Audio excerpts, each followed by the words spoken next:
So this is the rickety bridge that I often speak to you about. That once I was here 8 years ago, I was chased by an army of monkeys. They seemed to think that I was having my breakfast and bananas they wanted.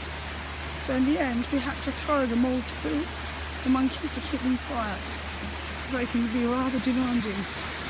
So here we have a natural waterfall, which is quite beautiful.